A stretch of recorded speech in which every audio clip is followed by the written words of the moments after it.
बस के परखचे उड़ गए, मेरी पत्नी और एक लड़का उसमें थे, और 65 आदमियों से भरी हुई बस थी पूरी। और उनको कोई भी चोट तो आई थी, लेकिन उनमें से कोई भी व्यक्ति या किसी भी भक्त की, शिष्य की मृत्यु नहीं हुई। जबकि बस को देखने वाले ये कहते थे कि इसमें बहुत मरे होंगे, लेकिन एक भी की भी मृत्यु उसमें नहीं हुई। आज की कहानी में जानेंगे सत भक्ति की शक्ति की एक अनोखी दास्तान, जिसे सुनकर आपको भी संत रामपाल जी महाराज की असीमित शक्तियों का एहसास होने लगेगा। कैसे संत रामपाल जी महाराज सारे कष्ट हर लेते हैं, कैसे जीवन के रुके हुए काम बनने लगते हैं, कैसे जीवन में होने वाली अकस्मात घटनाओं से संत रामपाल जी महाराज हमारी रक्षा करते हैं। तो आइए जानते हैं आज की आप बीती इस वीडियो में। नमस्ते सर। सर क्या नाम है आपका? राजेंद्र दास। सर कहाँ से आए हैं आप? न्यू सवापुर गुजरान, करावल नगर, दिल्ली। सर संत रामपाल जी महाराज से नाम दीक्षा आपने कब ली? सन 2011 सितंबर का महीना। सर संत रामपाल जी महाराज से नाम दीक्षा लेने से पहले आप क्या भक्ति साधनाएं करते थे? आसाराम द्वारा बताए हुए मंत्रों की साधना करते थे। ओम नमो भगवते वासुदेवाय का जाप किया 12-14 साल लगभग। सर आपने बताया कि आपने आसाराम बापू जी को अपना गुरु बनाया और 12 से 14 साल तक आपने उनकी भक्ति साधना की, तो फिर आप संत रामपाल जी महाराज की शरण में कैसे आए? ज़रूरत ऐसे पड़ी सर कि हमें एक किताब प्राप्त हुई थी किसी शिष्य के द्वारा, रामपाल जी महाराज के।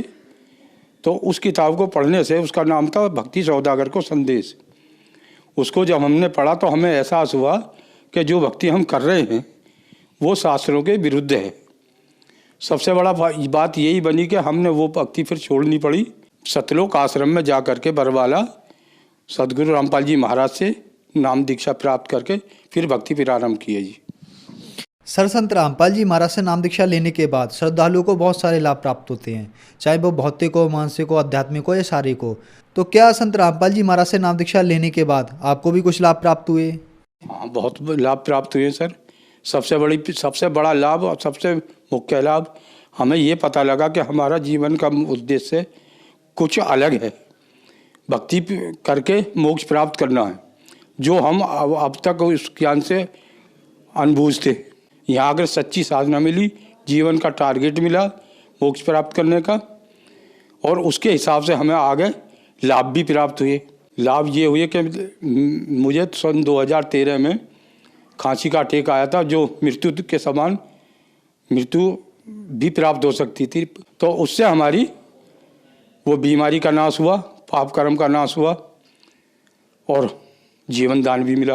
रामपाल जी महाराज की कृपा से सारे लाभ हमें प्राप्त हुए शास्त्र अनुसार साधना करने से। और लाभ ये हुआ कि मेरी पत्नी ये सन 2016 को 11 जुलाई गुरुजी के दर्शन करने के लिए रामपाल जी महाराज के रोहतक जा रहे थे। हाईवे पर, रोहतक हाईवे पर बस पलटी, कई पलटी खाई, बस के परखचे उड़ गए, मेरी पत्नी और एक लड़का उसमें थे, और 65 आदमियों से भरी हुई बस थी पूरी।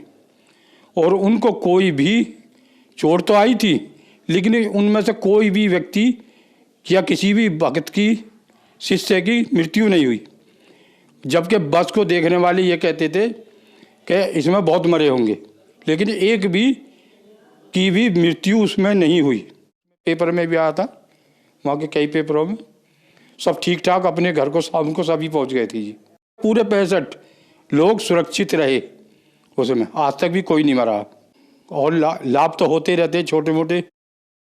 पैर में चोट लगी थी, मिर्ज़ापुर हम तारीख पे गुरु रामपाल जी महाराज के दर्शन के लिए जा रहे थे, दोनों पैरों से नहीं चल पा रहे थे। फिर हम एक गांव में मिर्ज़ापुर में रुके, वहाँ पर पुलिस पहुँच गई, उन्होंने वहाँ से हमें भगा दिया। फिर हम रात को वहाँ से चल कर के रात में रायपुर स्टेशन एक बरवाला के पास, वो हिसार के पास में, वहाँ जा कर के रुके।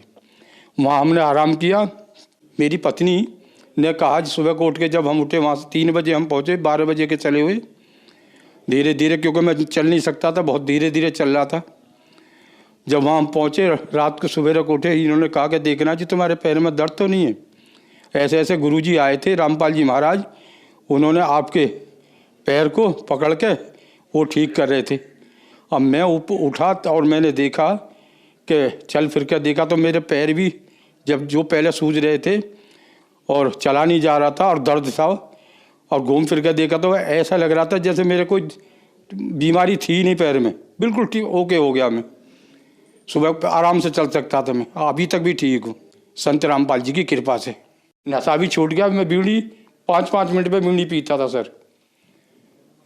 और पहले मैं आसाराम की भक्ति करता था, वहाँ मेरा कोई बीड़ी बिका ना, कोई पाबंदी थी वहाँ। यहाँ पूरी छानबीन के साथ हम अंदर जाते थे कि बीड़ी तो नहीं ले जा रहे या माचिस तो नहीं ले जा रहे, पूरी नियम का पालन करना पड़ता था। इसीलिए हमारे सारे विकार परमात्मा ने रामपाल जी महाराज की कृपा से सारे छूमंतर हो गए।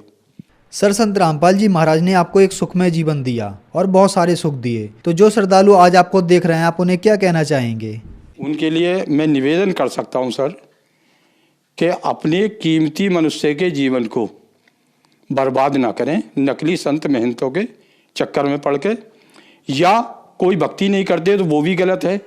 ये परमात्मा बताते हैं रामपाल जी महाराज कि वो परमात्मा के संविधान का उल्लंघन है। अब परमात्मा के अनुसार भक्ति करें, रामपाल जी महाराज की शरण में जल्दी से जल्दी आएँ। अपना जीवन कीमती है, एक एक क्षण गिने चुने सांस होते हैं हमारे शरीर में, तो इससे पहले कि ये शाम ढले हमारे जीवन की, परमात्मा की शरण में आ करके नामदान प्राप्त करो और अपने जीवन की रक्षा करो, मोक्ष प्राप्त करो। अन्य लाभ तो ऑटोमेटिक ही मिल जाते हैं हमारे परमात्मा रामपाल जी महाराज की शरण में आने के बाद में। सर संत रामपाल जी महाराज की शरण में कैसे आ सकते हैं? संत रामपाल जी महाराज की शरण में आने के लिए प्रत्येक स्टेट राज्य में प्रत्येक ज़िले में नामदान सेंटर खुले हुए हैं। उनका अपने नज़दीकी नामदान सेंटर का पता करके, हर चैनल पे पट्टी चलती है पीली, उन पे फ़ोन नंबर आते हैं। अपने आसपास के नामदान केंद्र का वहाँ से पता लेकर के आप नामदान प्राप्त कर सकते हैं संत रामपाल जी महाराज से। धन्यवाद सर। धन्यवाद सर। सत्य घटना, सत्य की तह